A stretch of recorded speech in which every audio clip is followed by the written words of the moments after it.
Hey everybody, it's Jay Phoenix Suns 2007.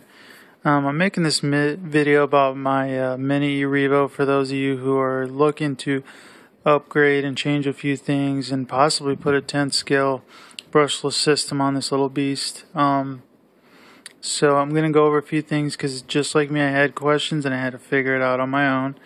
And, I figured it out, so now I'm going to go over it with you, just so you know exactly what I did. So, alright.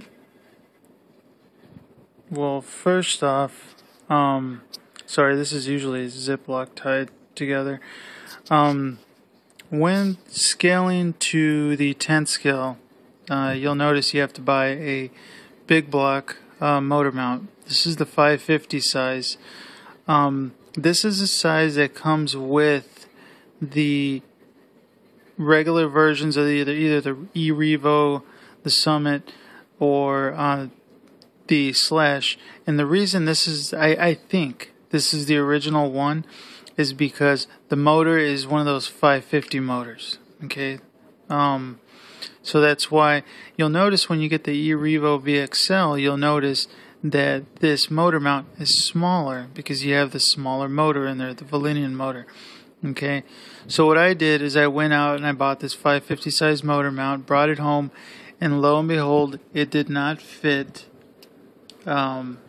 this motor mount. This was too big because, again, this is all made, the motor mount and this are both made for the eRevo VXL, which is smaller than the Summit, and it's smaller than the 550 motors. So instead of going out and buying the motor plate for the 550 size, all I did was Dremel with the Dremel this gap here, this oval gap, a little bit higher. Now there's barely anything left there, as you can see. There's barely anything left there. Okay, and I mean that's what you're gonna end up with. But what it does is it fits the 550 big block motor mount in there. Very good for you. Okay, so and then once you get that, I mean, all you have to do is put your stuff together and slide this on here just like the original one that came with it stock. And some people think, well, do I have to get a bigger spur gear? Do I have to get a bigger pinion gear? You know, you don't, because this will move over just like it would if it was the stock Volinian system. This will slide right over and mesh with your spur gear. Now on this spur gear I have a 55. I just did that. That's my own little upgrade. And this is the 26 pinion. Okay. So no, you don't have to do anything there. The only thing you need, quote, the only thing you need is this motor mount. And if you want to get the motor plate, the plate, but I think this whole transmission here is different. I think it's different for the non-brushless versions, which again carry the 550 motor. But if you want to just make it simple, sort of, a little bit of Dremel and the 550 motor mount, that's all you'll need. That's all you'll need. You can stick with the stock 50 size pinion gear or spur gear, the 26 stock pinion gear, and you should be set. Alright? And then, you know, as you can see here, your little receiver cover is not, you're not going to be able to slide the wires in through there. I dremeled out a little area in the back here, slide the wires through, unless you go all the way around this way, then you'll be able to do it. So and let's see, what else did I do? I upgraded the CVDs, the drive shafts, as you can see there. Those were a pain in the butt. I don't think I would have done it if I would have known that it was going to be that much work. But either way, I'm going to kind of show you, go through it all, how to actually get them in there. As you can see there, there's the rest of it. So let's flip this thing over. So the way you're going to do this is just like it shows in the parts manual when you buy this, but you're going to unscrew all of this here. Okay. Well, you know what? I'm sorry. Let me take that back. I don't think you have to unscrew this. The reason I'm telling you like this is because I actually redid, as you can see the red there. I actually redid the center drive shaft also. So if you're doing the center drive shaft and these, you actually do, and your camber links and these links here, you actually have to take this whole thing off. And it is a pain in the butt, but it is good for some hobby work. It's going to take you a couple hours to do it. So once you take this off here, you're going to notice that things are going to start to loosen up a little bit. You're going to want to unscrew these servo links here, the servo arms. You're going to want to unscrew this, and then this little deal inside of here is going to pop out. Yeah, let me focus in on that. That little thing there is going to pop out. Okay, you're going to pop that out, and you're going to literally take this whole thing apart.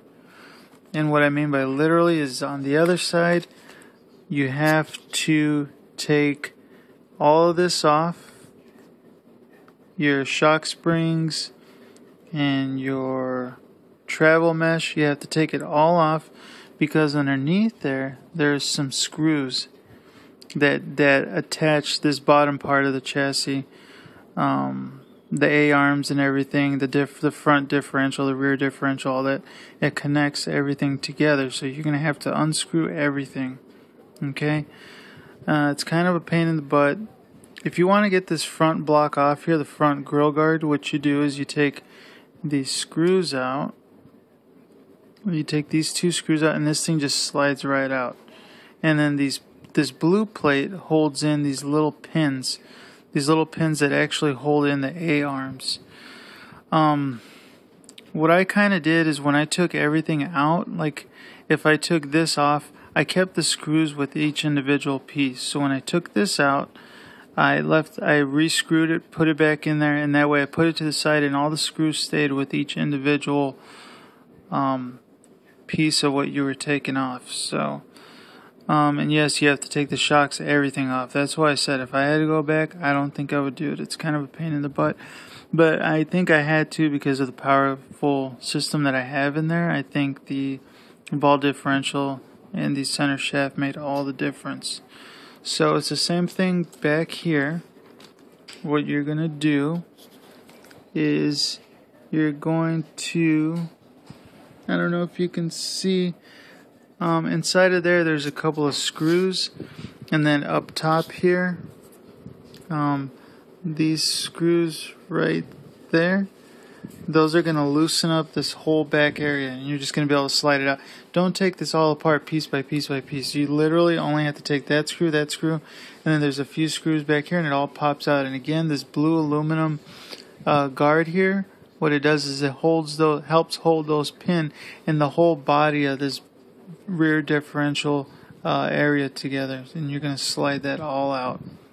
Okay, and then let's flip it over. Once you slide it all out, the differential you're going to have to take apart. There's, I think, 3 or 4 screws. You pop open the differential. You take the stock gears apart, because when it's stock, you don't have these little drive shaft cups. When it's stock, you have these little pins that stick out, and then you have those plastic shaft holders with the little pins that go through them.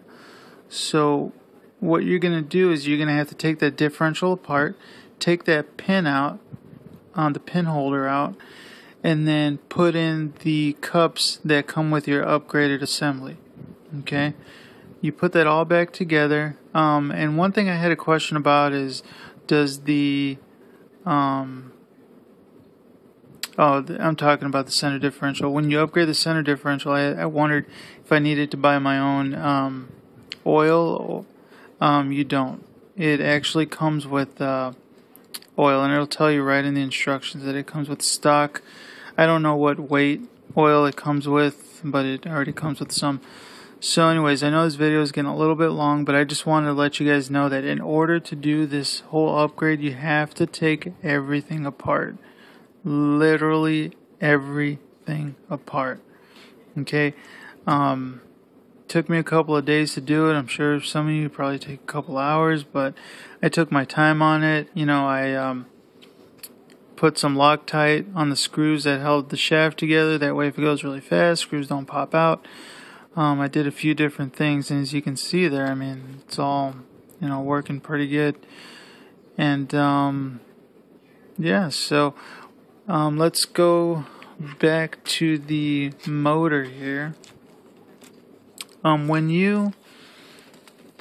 What I did is I took out the stock.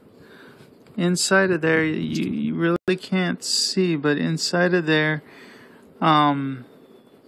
attached to the actual spur gear inside, there's an area where there's a, not a washer, but a washer.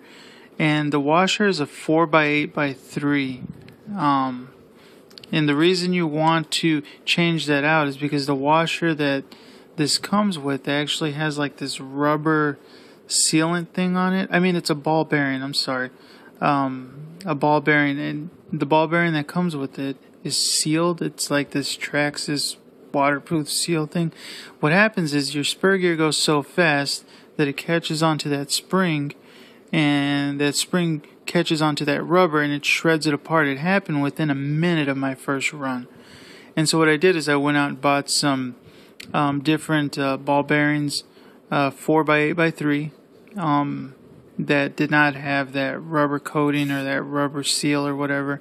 So like I said, it'll catch on, it'll do it to you. You'll have to take this whole thing apart, and well, this whole front part assembly here, and take it apart, because it'll happen. It'll catch on. So, and then as far as the servo, the secondary servo, when you buy the servo, it does not come with an arm or any of the setup.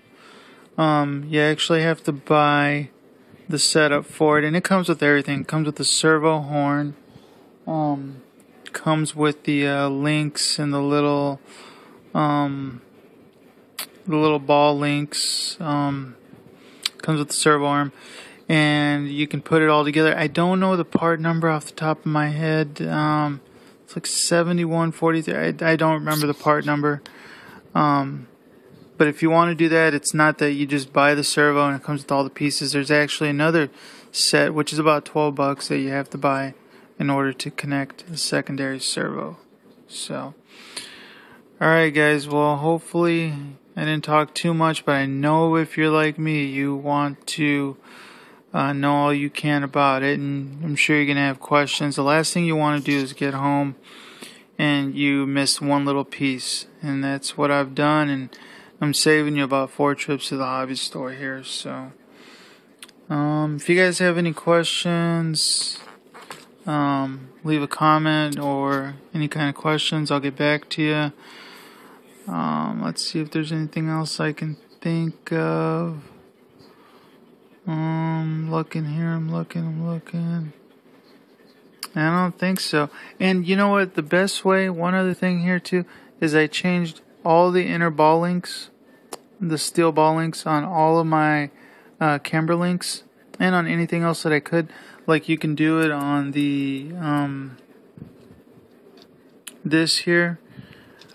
You can do it on all of on the shocks here, on the shock cap. I think the shock bottom already has it, but the shock cap has the little steel ball links.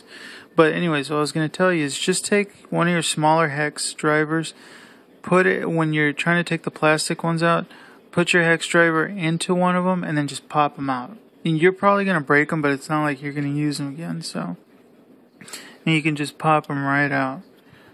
I wish I could show you how to do it, but I'm sure you guys will figure it out. Other than that, I think covered it all. So there you go. Pretty hopped up. I like how it looks. If anybody wants to buy it, $700. Actually $710. And yeah, that's it. Alright, you guys take care. Let me know if you guys have any questions or anything, okay? This is J Phoenix Suns 2007. See you later.